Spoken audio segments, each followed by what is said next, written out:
ময়মনসিংহ ওভারব্রিজের নিচ থেকে গাড়িটা কিভাবে কয়েক সেকেন্ডের ব্যবধানে নিয়ে চলে গেল সেটা দেখার পরবর্তীতে আপনারা রীতিমতো অবাক হয়ে যাবেন।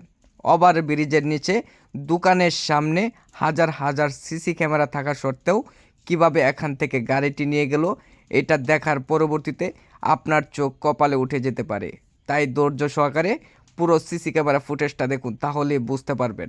জালাল ভাই, দেখুন কিভাবে কয়েক সেকেন্ডের ব্যবধানে গাড়িটা নিয়ে গেছে এখান থেকে। গাড়ি? হ্যাঁ, কি গাড়ি নিছে গা? এটা হচ্ছে যে মেট্রো গাড়িটা আর কি, বড় একটা গাড়ি, 4 লাখ টাকা দাম আর কি। কি মোটরসাইকেল? হ্যাঁ হ্যাঁ, বিনাশ করছে, কইতে নিছে? ওই যে ওভারব্রিজের নিচ থেকে আমাদের দোকানের সামনে থেকে যে গাড়িটা রাখা গেছিল ওই গাড়িটা নিয়ে এটা কি গেছে। আপনার যে ঢাকার দোকানের সামনেতে? না না না না না, তে? ওই যে হসপিটাল আছে না, হসপিটালের সামনে যে ওভারব্রিজটা আছে, ওভারব্রিজের সাইডে কিন্তু একটা দোকান আছে, দেখেন। ওই যে ময়মনসিংহ হসপিটাল? হ্যাঁ হ্যাঁ হ্যাঁ এটার সামনে যে রোডের উপরে যে একটা ওভারব্রিজ হ্যাঁ দিছে? হ্যাঁ, এখানে গাড়িটা রেখে মূলত ওষুধ কিনতে গেছিল সেই যুবক। মানে আয়সা থেকে গাড়ি নাই, মানে চোখের পলকে কয়েক সেকেন্ডের ব্যবধানে এখান থেকে এরকমভাবে গাড়িটা নিয়ে যাইতে আমি কখনোই এরকম চুর দেখি নাই। মানে চোখের পলকে গাড়িটা নিয়ে গেছে এখান থেকে। এই ময়মনসিংহ শহর তে এইভাবে গাড়িটা রাস্তার মধ্যে নিছে গা? শহরও মেয়ে দেখেন না, গাড়ি ঘোড়া চলতেছে, মেইন টাউন একবারে। আচ্ছা, এই নদী যে হাজার হাজার মানুষ অত অত গাড়ি চলতেছে, এটির ভিতরতে যে নিছে গা, মানে শেষ পর্যন্ত কিছু ধরিয়াছে না? জিপিএস টাকা লাগানো না মিয়া, ধরবো না তারে। ও গাড়ির জিপিএস টাকা লাগাইছে, তাহলে তো ধরেলবো।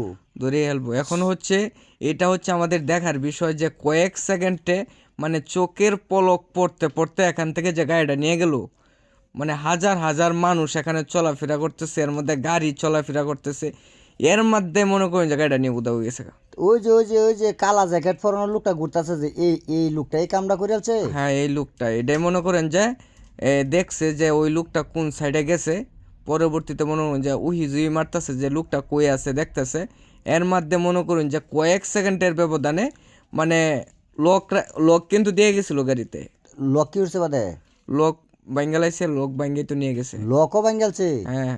আর দেখুন, এই যে লোকটি যে চলতেছে, কেউ তো সুরের মতো দেওয়া যায় না। না না না, এই লোকটা যে বারবার একই জায়গায় ঘুরতেছে, এনে কিন্তু আসলেই বোঝাই যায় যে লোকটার কোনো মতলব আছে। মতলব আছে। এটা তো হচ্ছে সিসি ক্যামেরায় ধরা পড়ছে, আর এটা তো পাবলিকে কোনো সময় বুঝতে পারবো না যে এখানে হ্যাঁ চুরি করার জন্য দাঁড়ায় রয়েছে। মূলত ফোনে কথা বলতেছে, হ্যাঁ ফোনে কথা বলতেছে আর চলাফেরা করছে।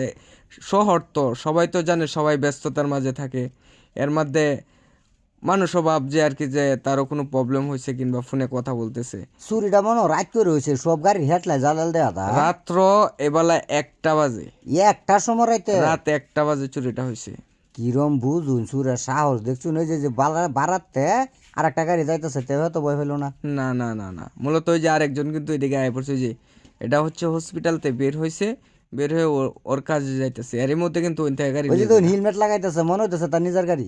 আল্লাহ হেলমেট লাগাই আলছে, হেলমেট লাগাইছে তো অবশ্যই এই দেখুন গাড়ি খারাপ ঘুরে করে আলছে, আল্লাহ ঘুরে আলছে ভাই, আই জ্বলিয়ে দিতেছে। অবশ্যই সবাই সতর্কতা অবলম্বন করুন, যেখানে সেখানে গাড়ি রাখবেন না, না হলে আপনার সাথেও এমনটা হয়ে যেতে পারে।